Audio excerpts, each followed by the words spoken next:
श्रीमद् भगवद गीता जी की इस पवित्र श्रृंखला में आप सभी का हार्दिक अभिनंदन और प्रणाम। आइए कुरुक्षेत्र की पवित्र भूमि से भगवान श्री कृष्ण के दिव्य उपदेशों को सुनते हैं। कल हमने देखा अब अर्जुन सिर्फ दुखी नहीं है, अब वह अपने निर्णय को सही साबित करने लगे हैं। मन जब कमजोर होता है तो वह भावनाओं को तर्क का रूप दे देता है और यही सबसे खतरनाक स्थिति होती है। आज हम समझेंगे श्लोक 33 से 36, जहां अर्जुन अपने युद्ध न करने के कारण बताते हैं। तो आइए शुरू करते हैं। श्लोक 33 और 34। ता इमे अवस्थिता युद्धे प्राणास्त्यक्त्वा धनानि च आचार्यः पितरः पुत्रः तथैव च पितामहः मातुलाः श्वशुरः पौत्रः शालाः सम्बन्धिनस्तथा एतानि न हन्तुम् इच्छामि ज्ञतोऽपि मधुसूदन। अर्थात ये सब लोग आचार्य, पिता, पुत्र, पितामह आदि युद्ध में खड़े हैं, अपने प्राणों और धन को त्यागने के लिए तैयार हैं। अर्जुन कह रहे हैं, सामने जो खड़े हैं वे कोई दुश्मन नहीं हैं, वे मेरे गुरु द्रोणाचार्य, पितामह भीष्म, पिता समान लोग और अपने ही बच्चे हैं। ये सभी अपने जीवन की परवाह किए बिना युद्ध के लिए तैयार हैं। हे मधुसूदन, मैं इन सबको मारना नहीं चाहता, भले ही ये मुझे मारने के लिए तैयार हों। अर्जुन कहते हैं, हे कृष्ण, मैं अपने ही रिश्तेदारों को कैसे मार दूं?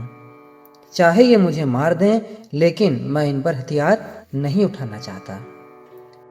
मनोवैज्ञानिक अंतर्दृष्टि से देखा जाए तो यहाँ अर्जुन कारण दे रहे हैं, लेकिन यह शुद्ध तर्क नहीं है, यह भावनाओं से संचालित तर्क है और यही दिल और दिमाग के बीच का मतभेद है। दिल कह रहा है छोड़ दो, दिमाग बहाने बना रहा है कि यही सही है। और इसी मतभेद को तोड़ने के लिए श्री कृष्ण गीता में कहते हैं, सच्चा निर्णय भावनाओं से नहीं, धर्म और स्पष्ट बुद्धि से होना चाहिए। यदि गहराई से देखा जाए तो पहले जो अर्जुन महसूस कर रहे थे, अब वे उसे उचित सिद्ध कर रहे हैं।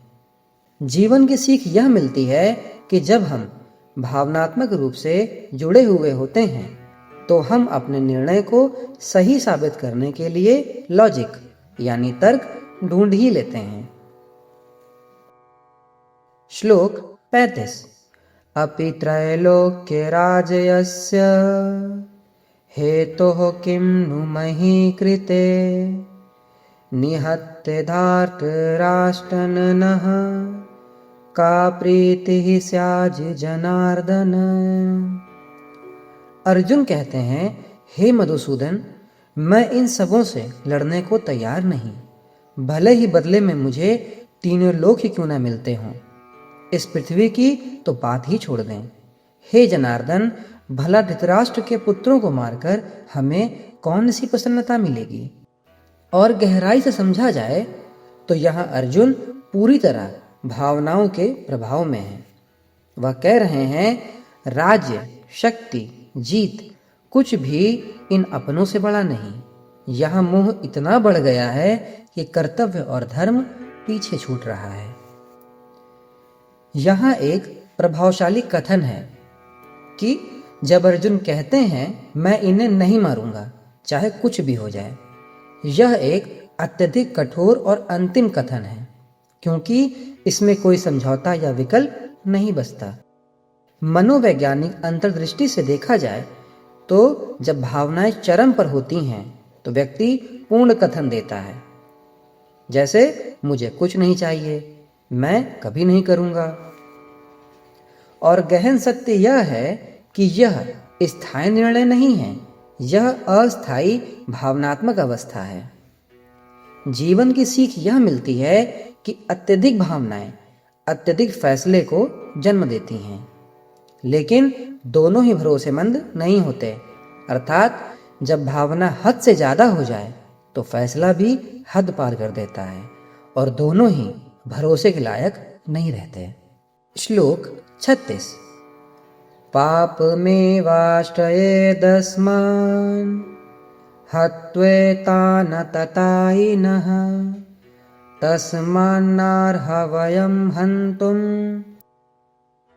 धार्तराष्ट्रान् सबान्धवान् स्वजनं हि कथं हत्वा सुखिनः स्याम माधव। हे कृष्ण, यदि हम ऐसे आतताइयों का वध करते हैं तो हम पर पाप चढ़ेगा। अतः यह उचित नहीं होगा कि हम धृतराष्ट्र के पुत्रों तथा उनके मित्रों का वध करें। हे लक्ष्मीपति कृष्ण, इससे हमें क्या लाभ होगा और अपने ही कुटुंबियों को मारकर हम किस प्रकार सुखी हो सकते हैं। वैदिक आदेशानुसार आताताई 6 प्रकार के होते हैं। पहला विष देने वाला, दूसरा घर में अग्नि लगाने वाला, तीसरा घातक हथियार से आक्रमण करने वाला, चौथा धन लूटने वाला, पांचवा दूसरे की भूमि हड़पने वाला तथा छठा पराई स्त्री का अपहरण करने वाला। और ऐसे आताताइयों का तुरंत वध कर देना चाहिए, क्योंकि इनके वध से कोई पाप नहीं लगता। मनोवैज्ञानिक परिवर्तन यह हुआ कि अब अर्जुन नैतिक तर्क का इस्तेमाल कर रहे हैं, क्योंकि जब सोच बदलती है तो दुनिया नहीं बल्कि दुनिया को देखने का नजरिया बदल जाता है। और अर्जुन की तो पूरी मानसिक दशा ही बदल चुकी है। यदि गहरी अंतर्दृष्टि से देखा जाए तो अब मन अपराध बोध पैदा कर रहा है ताकि कर्तव्य से बचा जा सके। अब महत्वपूर्ण परत पर ध्यान दीजिए। सामने वाले आताताई अर्थात अधर्मी हैं, फिर भी अर्जुन अपराध बोध महसूस कर रहे हैं। यानी वास्तविकता नहीं बदली, पर दृष्टिकोण अर्थात नजरिया बदल गया। जीवन की सीख यह मिलती है कि जब मन परेशान होता है तो सही और गलत की समझ भी धुंधली हो जाती है। अब अर्जुन ने निर्णय ले लिया है और अब वह उसे सही साबित करने की कोशिश कर रहे हैं।